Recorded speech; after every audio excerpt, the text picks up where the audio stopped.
అసలేంటి నీ ప్రాబ్లం? నువ్వే. నీ మాటలే నాకు ప్రాబ్లం, నీ నవ్వే నాకు ప్రాబ్లం. తేజు, నువ్వు నా ఫ్రెండ్ అంతే. ఫ్రెండా? నీకో విషయం తెలుసా గౌతమ్, నీతో ఫ్రెండ్షిప్ చేశాకనే నిన్ను లవ్ చేయలేదు, నిన్ను లవ్ చేశాకే ఫ్రెండ్షిప్ చేశాను. నేను నిన్ను లవ్ చేస్తున్నానని నీకు తెలిసి కూడా నువ్వు నన్ను లైట్ తీసుకున్నావు.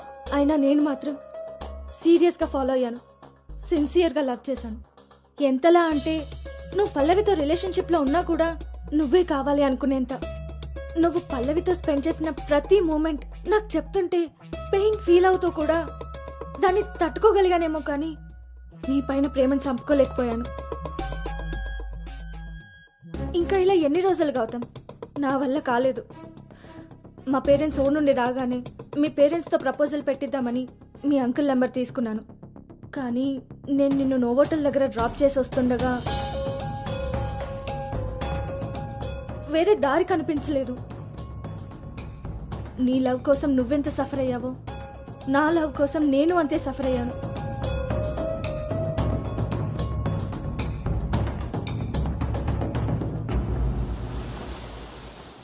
ఏంట్రా ఇలా జరిగింది?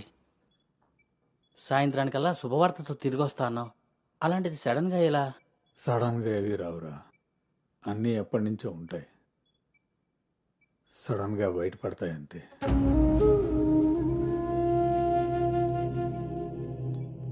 ఇప్పుడు ఎలా ఉందండి సార్? మీరు కొంచెం బయట వెయిట్ చేస్తారా? బీపీ కొంచెం అబ్నార్మల్గా ఉంది. మీరు ఏదో విషయం మీద స్ట్రగుల్ అవుతున్నారు. అలాంటివి ఏమైనా ఉంటే ఫ్యామిలీ మెంబర్స్తో షేర్ చేసుకోండి, కొంచెం రిలీఫ్ అవుతారు. ఈయనకి రెస్ట్ కన్నా రిలీఫ్ ఎక్కువ అవసరం.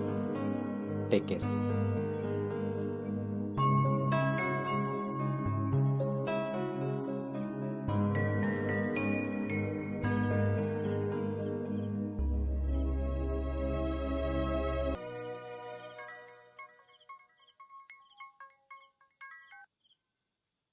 భార్గవి,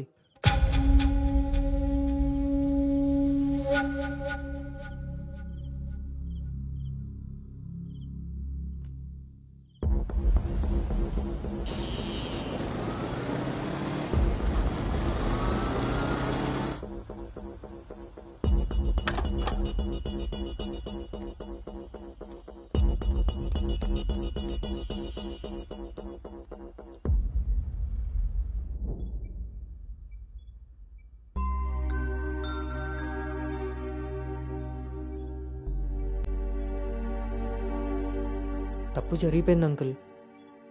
నిజం తెలుసుకోకుండా మాట్లాడి మా మావయ్య తప్పు చేశారు. నిజం తెలిసి మాట్లాడకుండా నేను తప్పు చేశాను. మీ కుటుంబం గురించి తెలిసి కూడా నిర్ణయం తీసుకొని మా నాన్న తప్పు చేశారు. ఆ రోజు మా మావయ్య చెప్పిన రిషి ఎవరో కాదు అంకుల్, ఇప్పుడు మీ ముందు నిలబడ్డ గౌతమే. లైఫ్ చాలా విచిత్రమైంది అంకుల్. తప్పు చేసే టైంకి మంచి ఎలా ఉంటుందో తెలియనివ్వదు. అది తెలిసే టైంకి చేసిన తప్పు నుంచి మనల్ని బయటికి రానివ్వదు.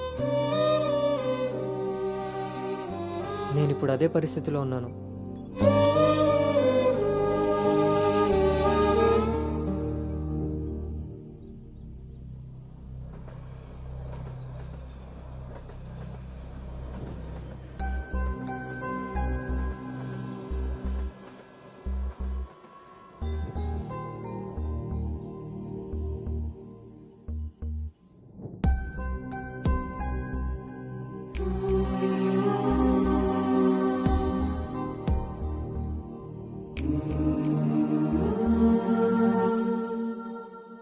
అమ్మాయి విషయంలో తప్పు జరిగిందని తెలిసాక కోపాన్ని ఆపుకోలేకపోయాను. మీ విషయంలో తప్పు చేశానని తెలిసాక మీ ముందు తలెత్తుకోలేక నిలబడ్డాను.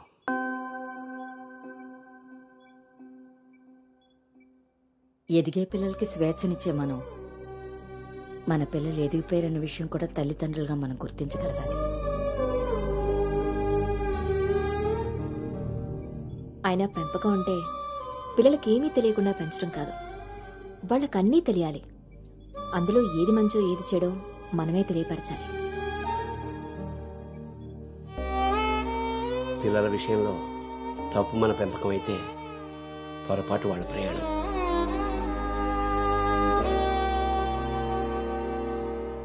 మనం మోస్తున్న పల్లెకిలో కూర్చున్నది మన పిల్లలు. వాళ్ళు బాధ పెట్టారని దింపేయగలవా? మనం బాధపడ్డామని వాళ్ళని వదిలేయగలవా? మన జీవితం అంతం వరకు వాళ్ళని మోస్తూనే ఉంటాం. పిల్లలు కదా. మనం ఒకరినొకరు అర్థం చేసుకున్నాక ఇంకా కావాల్సింది కన్నీళ్లు కారణాలు కాదు.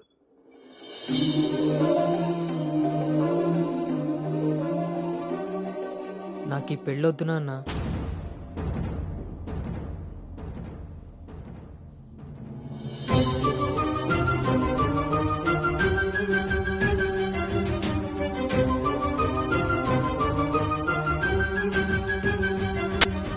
అసలు ఇది ఎలాంటి పెళ్ళమ్మా? పెద్దలు కుదిర్చి పిల్లల ఇష్టంతో జరుగుతున్న పెళ్ళ, లేక పిల్లలే ఇష్టపడి పెద్దల్ని ఒప్పించి చేసుకుంటున్న పెళ్ళ?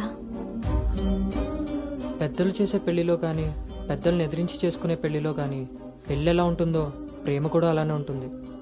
కానీ మా పెళ్లిలో అది మాత్రమే ఉండదు. ఆ రోజు మీరు అడిగారు నన్ను, నువ్వు సంతోషంగా ఉండాలి అంటే నీకు ఎలాంటి భర్త కావాలి అని. అప్పుడు నా మనసులో మాట చెప్పాను. కానీ నేను ఆ రోజు చెప్పిన వ్యక్తి గౌతమ్ అయితే కాదు నాన్న. పెద్దలకి నచ్చినట్టుగా పిల్లల్ని పెంచుకునే అవకాశం అందరికీ ఉండొచ్చు. పెద్దలకి నచ్చిన విధంగా పిల్లలు పెళ్లి చేసే అదృష్టం కొంతమందికే ఉంటుంది. కానీ మేం చేసిన ఈ పొరపాటు కనీసం మిమ్మల్ని కొంతమందిలో కూడా ఉండనివ్వలేదు. ఆ రోజు పెళ్లి చూపుల్లో ఒకరికొకరు ఎదురుపడలేకపోయిన మేము ఈరోజు ఒకరితో ఒకరు జీవితాన్ని ఎలా పంచుకోగలమమ్మా? ఇదంతా విన్న తర్వాత కూడా మీరు ఈ పెళ్లి చేయాలనుకుంటే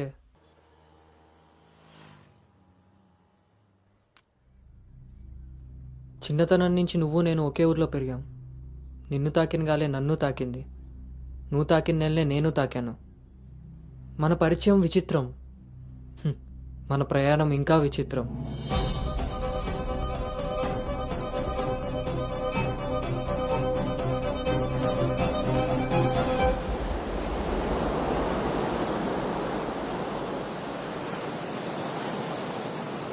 నీకు తెలియని విషయం ఏంటంటే మన పెళ్లి చూపులప్పుడు నేను నిన్ను చూశాను. ఎవరితో అయితే అలాంటి రిలేషన్లో ఉన్నానో తననే పెళ్లి చేసుకోబోతున్నానని టెన్షన్తో పారిపోయాను. తర్వాత మళ్ళీ కలవకూడదు, కనీసం ఎదురుపడకూడదు అనుకున్నాను. కానీ మన మనసులు మనల్ని కలపకపోయినా పరిస్థితులు మనం మళ్ళీ ఎదురుపడేలా చేశాయి. మనం కలిసిన ఈ కొన్ని రోజులే నా మనసులో ఉన్న ఫీలింగ్స్ని నేను అర్థం చేసుకునేలా చేశాయి.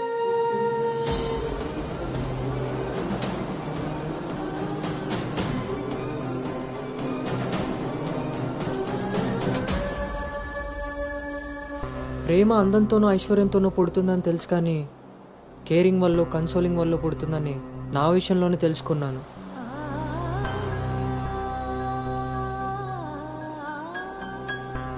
అసలు నీకు నాకున్న సంబంధం ఏంటి? ఎప్పుడు కలుద్దాం, ఎక్కడ కలుద్దాం? మరి అలాంటప్పుడు నీ స్ట్రగుల్ని నేనెందుకు ఫీల్ అవ్వాలి? ప్రతి క్షణం దాన్ని గుర్తు చేసుకుంటూ నేనెందుకు స్ట్రగుల్ అవ్వాలి? ఈ ఫీలింగ్స్ అన్నిటికీ అర్థం ప్రేమ.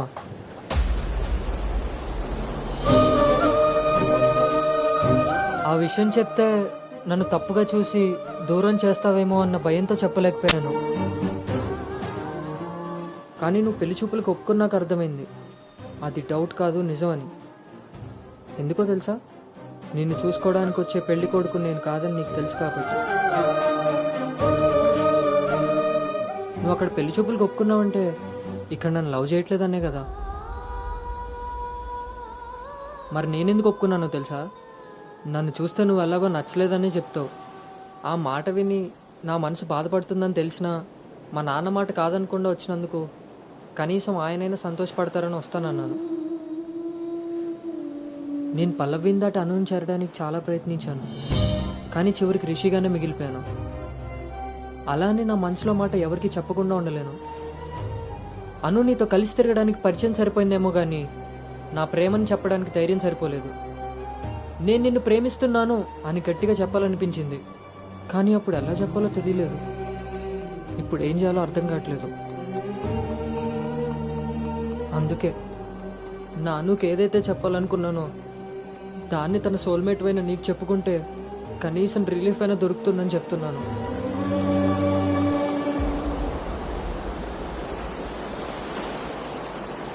I love you Anu. I love you Anu.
Gautam, మ్మ్.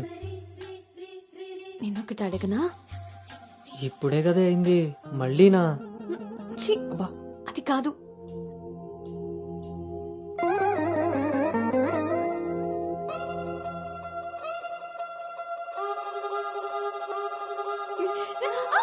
ఏ జాగ్రత్త.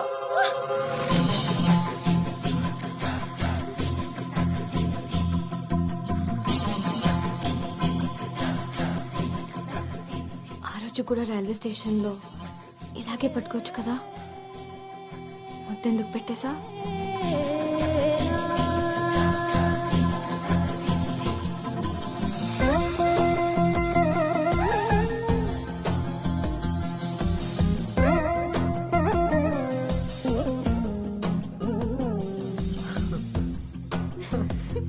గౌతమ్ ఆగు.